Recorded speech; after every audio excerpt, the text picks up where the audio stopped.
En este video crearemos un agente de IA desde cero utilizando Python sin utilizar frameworks de agentes como LangChain, CrewAI, etc. El agente que haremos será un agente que podrá programar creando y editando archivos en tu computadora según lo que le pidas hacer. Mi objetivo con este video es darte un ejemplo claro pero simple para que veas cómo funciona un agente de IA por dentro. Nos permitirá ver algunos conceptos importantes de los agentes como el conocimiento, la memoria, el ambiente, el uso de herramientas y los objetivos. Al final del video habrás creado tu propio agente desde cero en Python y claro, seguramente para agentes más robustos querrás utilizar frameworks. Sin embargo, como en toda tecnología, si quieres realmente conocerla y dominarla mejor, vale la pena saber cómo funcionan por dentro. Veamos lo que haremos. Crearemos un agente con el que podremos hablar por medio de la terminal.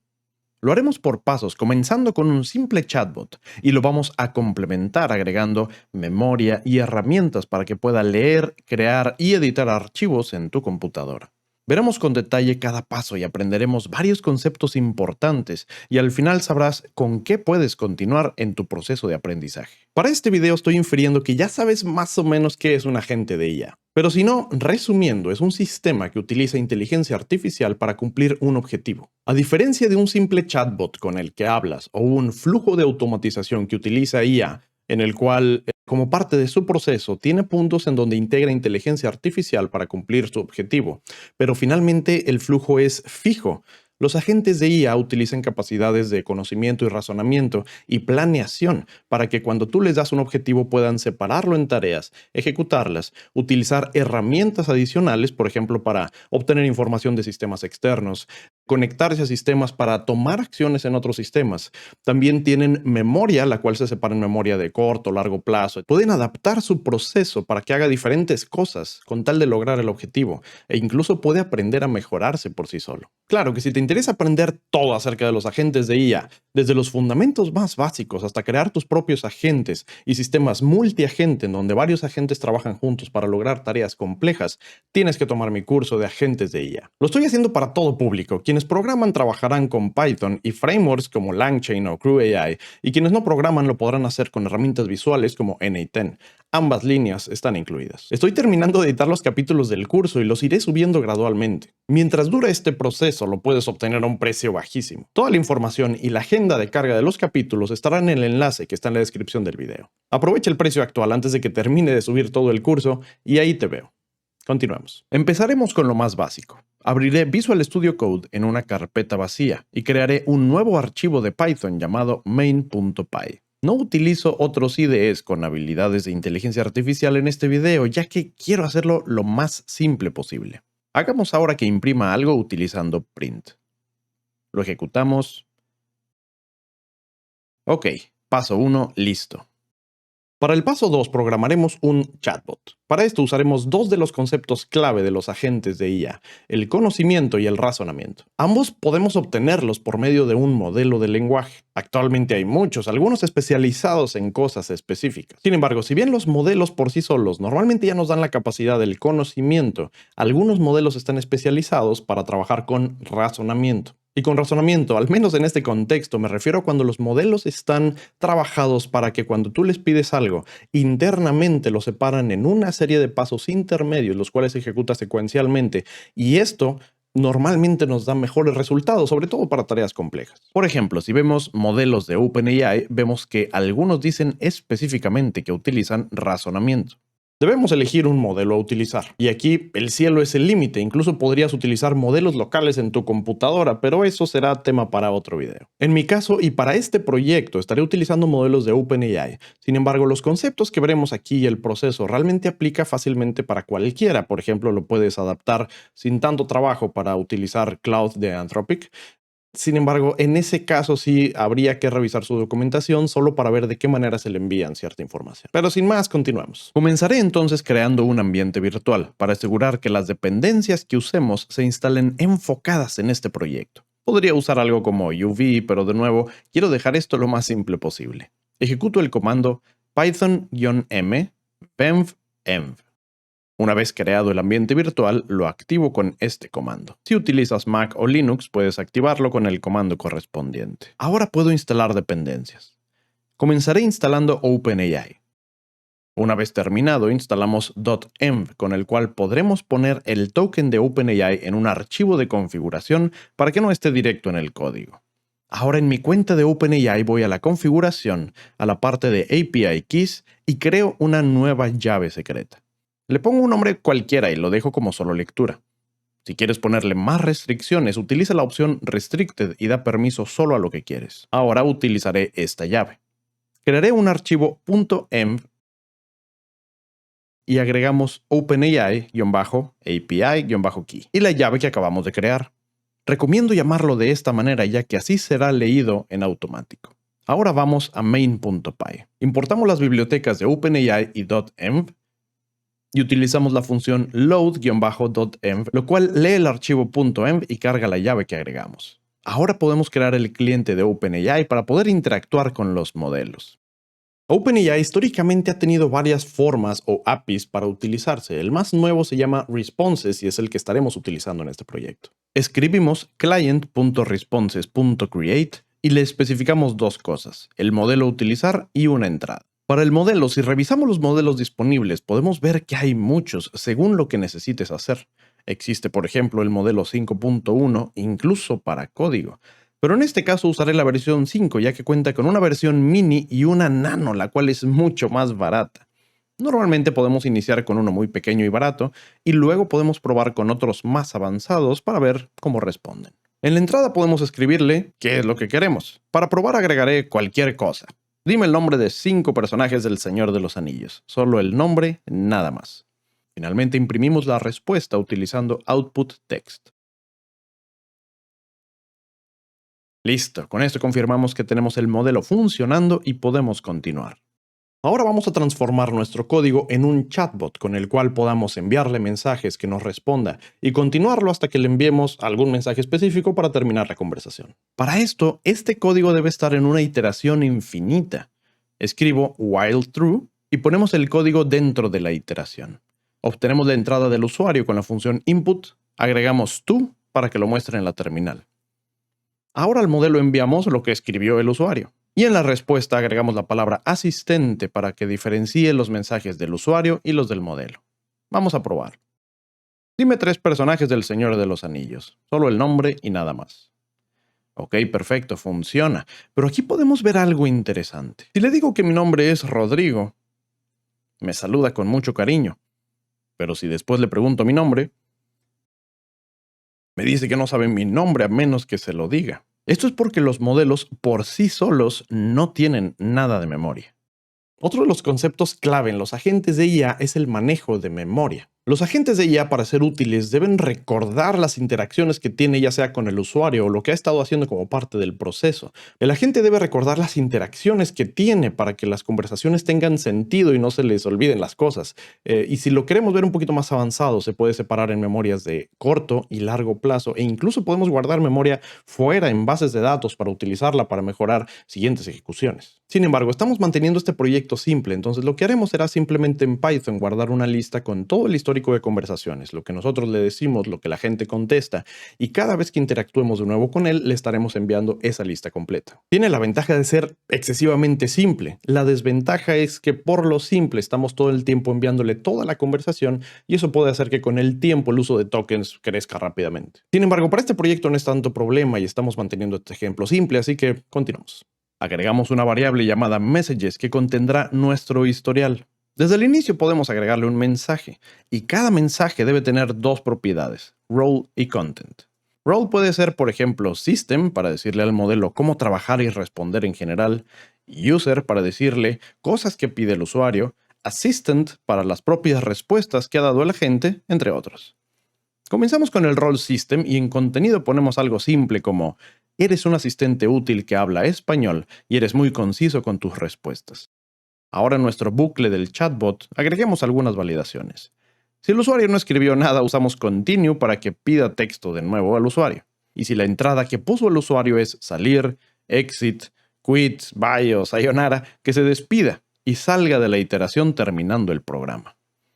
Ahora podemos agregar a nuestro historial de mensajes este mensaje que escribió el usuario usando el role user. La entrada al modelo será ahora el arreglo de mensajes completo, con lo que ahora siempre se enviarán todos los mensajes desde el inicio de la conversación. Finalmente tomaremos la respuesta del asistente en una variable y también la agregamos al historial de mensajes con el rol de asistente. Imprimimos la respuesta y lo probamos. Funciona igual que antes, solo que ahora, si le digo mi nombre y luego se lo pregunto, ya lo recuerda correctamente.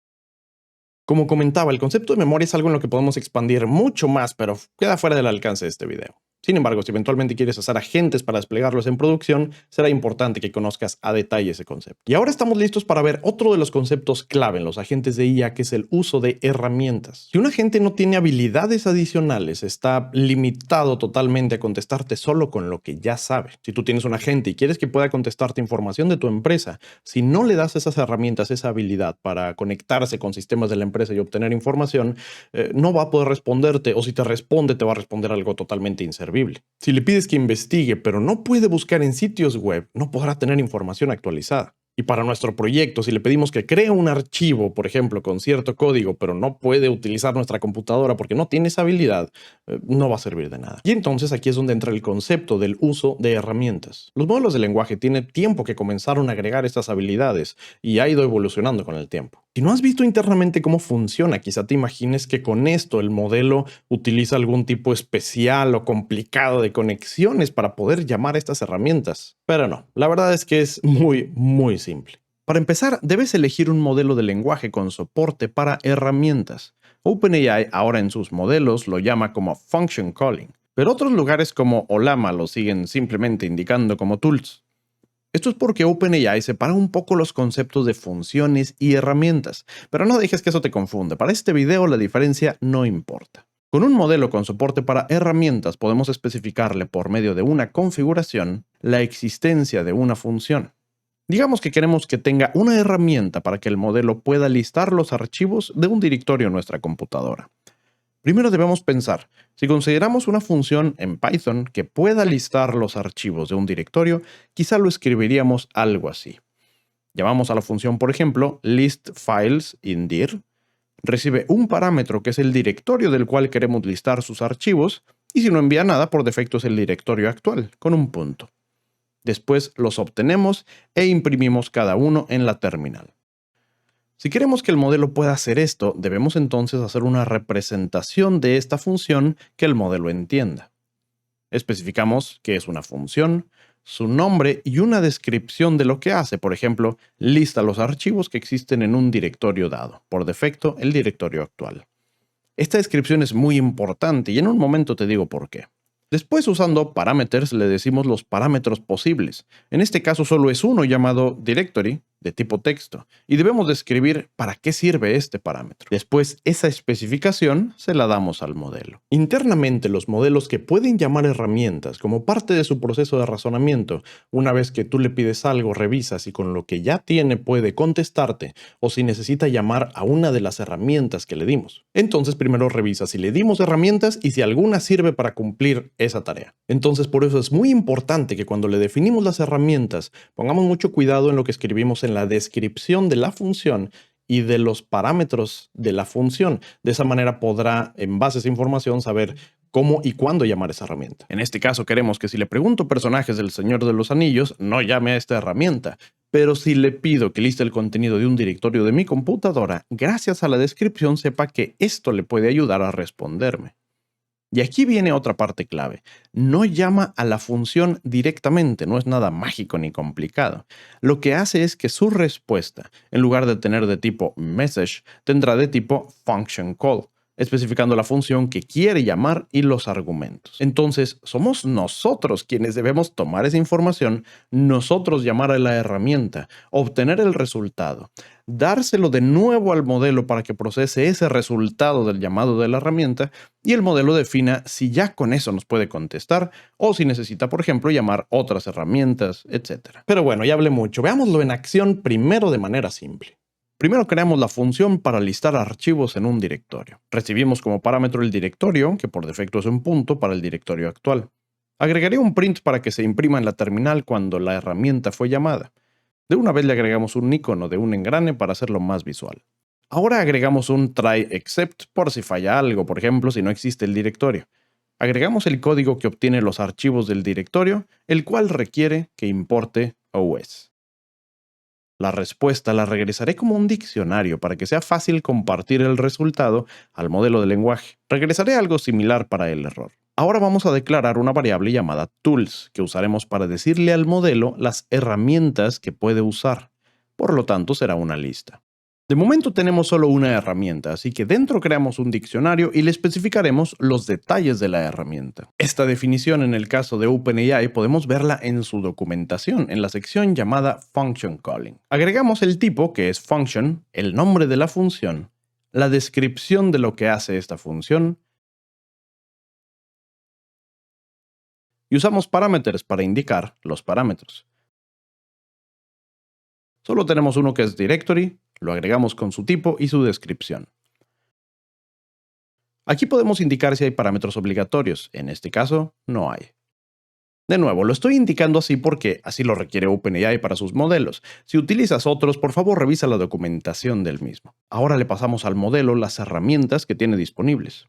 Ahora debemos modificar este código. Ya no tendremos siempre una respuesta de texto, sino que el modelo puede regresar respuestas de varios tipos, ya sea de mensajes o de llamados de funciones.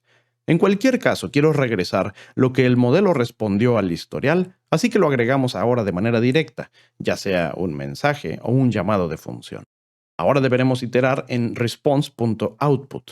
Esto ya que el modelo puede regresar como respuesta, por ejemplo, un mensaje, como antes, o un llamado de función, o quizá dos llamados de funciones, etc. Ya no solo un mensaje como respuesta. Agreguemos una condicional. Si el tipo de mensaje es function call, es decir, que el modelo considera que debemos llamar a una herramienta. De momento solo obtendremos el nombre de la función que quiere llamar y los argumentos que le quiere enviar. Aquí los argumentos son enviados por el modelo como texto en formato JSON, así que usamos json.loads para convertirlos en un objeto de Python y por lo mismo deberemos ir e importar JSON. Imprimiremos aquí que el modelo considera que se debe llamar a la herramienta. Más adelante complementamos este código. Ahora, si el mensaje es simplemente de tipo mensaje, tomamos el contenido y lo imprimimos. Actualmente ninguno está guardando en memoria, pero en un momento pasamos a eso. Vamos a probarlo. Si le pido algo simple, por ejemplo, los 3 personajes del Señor de los Anillos, funciona, solo que ahora lo imprime de esta manera, ya no es un simple texto. Vamos a depurar para ver esto visualmente. Indicaré a Visual Studio Code que utilice la versión de Python de mi ambiente virtual. Además, configuraré la ejecución del depurador y voy a cambiar para que siempre en la depuración utilice el archivo main.py. Y ahora vamos a depurar el código. Agregaré un punto de interrupción aquí y lo ejecuto con F5. Hago la pregunta y ya se detuvo el depurador en este punto. Vamos a ver la respuesta. La variable output, que es de la que queremos tomar el texto, indica que es de tipo mensaje. Si expando el contenido, veo que no es un texto, sino una lista. Esta lista tiene de momento solo un objeto y su propiedad text tiene el texto. Entonces, ahora en lugar de poder tener el texto directamente, tenemos una lista que puede tener uno o más elementos y debemos sacar el texto de ahí. Lo voy a detener y vamos a cambiar el código. En lugar de solo usar output.content, usaré esto. Esto lo que hace es una iteración en output.content y por cada uno de sus elementos, llamado aquí part, obtengo el texto. Finalmente, uno todos los resultados con saltos de línea. Ahora vamos a probarlo. Listo, ya lo imprime bien. Veamos qué hace si le pido listar los archivos de mi directorio actual. Excelente, podemos ver que considera que se debe llamar a la función, solo que aún no lo estamos haciendo. Aquí debo hacer un paréntesis. Podría agregar y modificar aquí directamente el código en esta parte, sin embargo nos vamos a topar con un problema. El proceso ahora es iterativo, es decir, le pedimos al modelo que haga algo. El modelo razona y decide que debe llamar a una herramienta. Llamamos a dicha herramienta y le damos la respuesta al modelo. El modelo puede decidir si ya terminó o si debe de llamar a otras herramientas. Agregar ese código aquí mismo, si bien podemos hacerlo, va a quedar muy repetitivo y la verdad difícil de leer. Entonces vamos a separarlo un poco, pero aún dejándolo muy simple. vamos a crear un archivo llamado agent.py. Este archivo tendrá las funciones importantes del agente. Declaramos la clase agent que usaremos para interactuar con el agente. Agregaremos una función init para la inicialización. Una función setupTools en donde agregaremos las herramientas que queremos darle al modelo. Podemos pasarlas de una vez del archivo main para acá. Pasaremos aquí las herramientas, entonces agregaremos la función listFileIndex.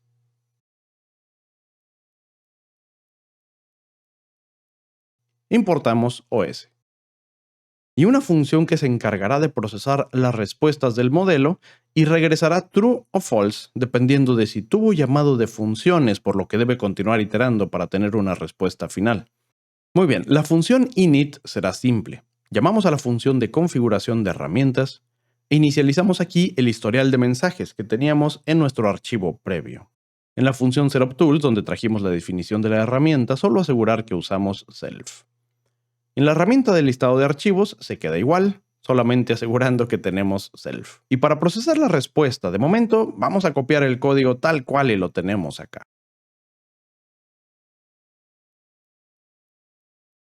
Ahora vamos a ajustarlo un poco. Se agrega la respuesta al historial con self messages. Importamos JSON. Al final, siempre regresamos false de momento. Listo, con esto lo estamos dejando prácticamente igual. Ahora vamos otra vez a main.py.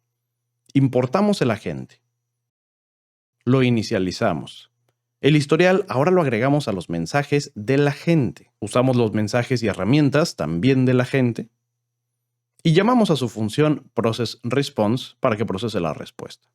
Listo, con eso hace prácticamente lo mismo que antes, pero el procesamiento de respuesta lo está haciendo acá. Como verás en un momento, esto nos permitirá trabajar con el modelo cuando quiere hacer varias cosas en una sola respuesta. Ahora vamos a complementar el procesamiento de la respuesta para que realmente llame a la herramienta. Complementemos este print para que también imprima los argumentos que se están enviando a la función. Ahora revisamos si el nombre de la función es la que tenemos definida, entonces la llamamos y guardamos el resultado. Usamos args de esta manera para convertir en automático los parámetros enviados por el modelo a parámetros que espera la función, considerando que tengan el mismo nombre. Ahora aquí viene algo importante. Una vez que llamamos a la herramienta, debemos darle el resultado de dicho llamado al modelo para que lo procese y decida cómo continuar. En el caso de OpenAI se hace de esta manera. Agregamos al historial un mensaje, pero el tipo debe ser function call output. Espera también el call ID, que es un identificador para que el modelo sepa que este resultado fue el llamado de esta función en específico. Además le daremos el resultado de la función. Aquí si es un valor simple podemos indicarlo, por ejemplo, temperatura igual a tal. Pero aquí podemos dejarlo como files porque es un listado de archivos, o más genérico como result de resultados. En este punto la verdad no hace mucha diferencia. Ahora que lo agregamos a la memoria vamos a regresar true, indicando que sí hubo un llamado de función y debemos llamar nuevamente al modelo, es decir que no hemos terminado el ciclo. Ahora, eso no es mágico, tenemos que atender esto en main.py. Hasta aquí main.py está muy simple. Llama una sola vez al modelo, procesa la respuesta y listo. Ahora queremos que si al procesar la respuesta con la función regresó true, es decir, que hubo un llamado de función, vuelva a llamar al modelo para que continúe su procesamiento. Como seguramente te imaginas, necesitamos otra iteración. Agregamos while true, porque puede ser que se llamen muchas herramientas. Guardamos el resultado en una variable, por ejemplo, callsTool. Y si no hubo ningún llamado de herramientas durante este procesamiento, entonces usamos break para salir. Primero ejecutémoslo para ver si funciona y después lo depuramos paso a paso. Ahora pidamos que liste los archivos en mi directorio actual. ¡Excelente! Ya lo logró. Ahora vamos a depurarlo paso por paso. Agrego un punto de interrupción aquí, una vez que reciba mi mensaje. Ahora le pedimos de nuevo que liste los archivos de mi directorio actual. Llega aquí y avanzamos.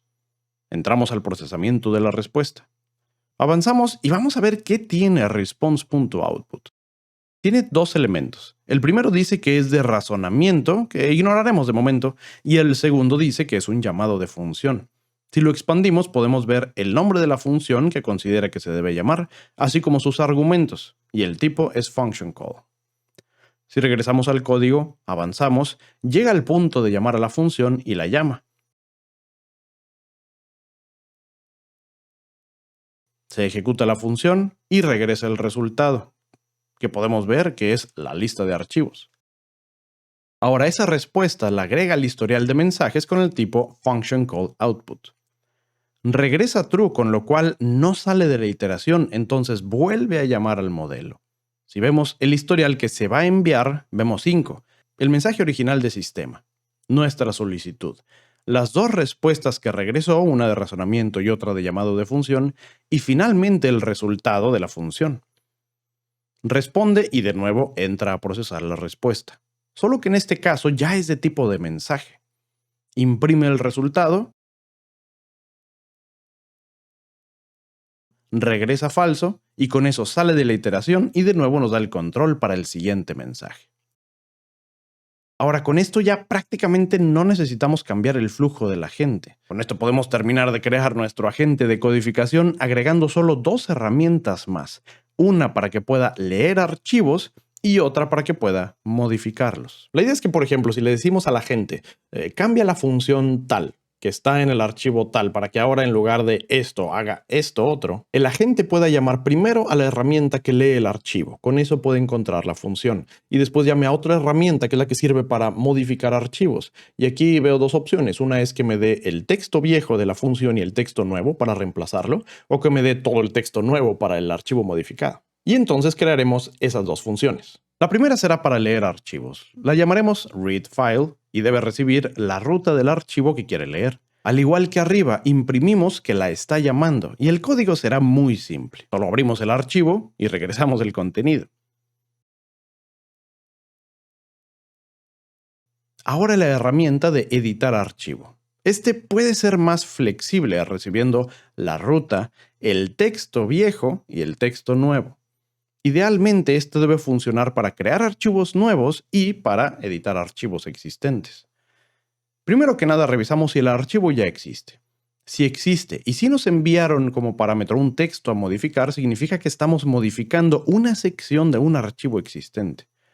Entonces, leemos todo el contenido del archivo utilizando la función que ya habíamos hecho arriba. Si no encontramos el texto a reemplazar que nos mandaron, regresaremos un texto con un error. Finalmente utilizamos replace para reemplazar el texto anterior por el texto nuevo que recibimos. Y el resultado lo dejamos en la variable content. Ahora, si no existía el archivo o si no enviaron un texto anterior, significa que vamos a crear un archivo nuevo o reemplazarlo totalmente con el texto nuevo. Tomamos el nombre del directorio y creamos la ruta de directorios en caso de que no exista. Content en este caso tendrá todo el nuevo texto. Finalmente abrimos el archivo que nos pidieron ya sea crear o modificar y le escribimos el contenido. Al final quiero regresar algo para que el modelo sepa si funcionó o no. Puede ser un texto simple. Entonces agregaré una variable acción que dirá si fue editado o creado. Y regreso algo como el archivo tal fue creado o editado correctamente. Listo, ya tenemos la herramienta. Ahora vamos a declararlas para que el modelo sepa de su existencia. Agregamos readFile con una descripción de que sirve para leer archivos y como parámetro agregamos solamente la ruta del archivo a leer. En este caso, el parámetro sí es obligatorio. Después agregamos editFile, indicando que edita un archivo reemplazando prepText por newText y crea el archivo en caso de que no exista. Declaramos los tres parámetros, la ruta del archivo, el texto a reemplazar, que puede ser vacío, y el texto nuevo.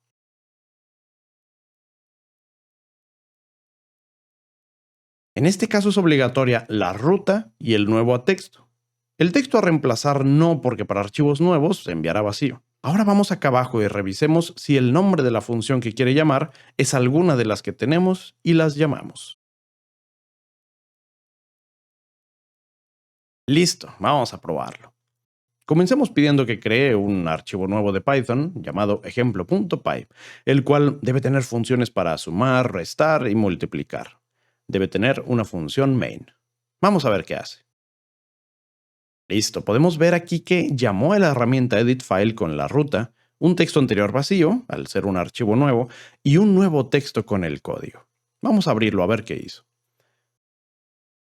Ok, hizo las funciones, hizo la función main y usó argparse para que sea fácil de ejecutar desde línea de comandos. Ahora vamos a pedirle que agregue muchísimos comentarios, más de lo que pudiera cualquiera necesitar para todo lo que hace el archivo.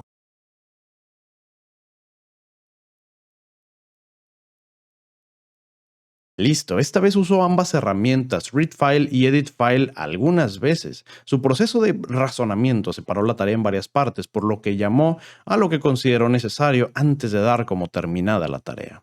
Efectivamente, ahora tenemos muchos comentarios. Para terminar, pidámosle algo un poco más interesante. Le pediré que haga un sitio web utilizando una plantilla simple con Bootstrap 5, con un gran texto en medio que diga suscríbete al canal de Ringatech y que sea creativo a ver qué hace. Listo, vamos a ver. Ok.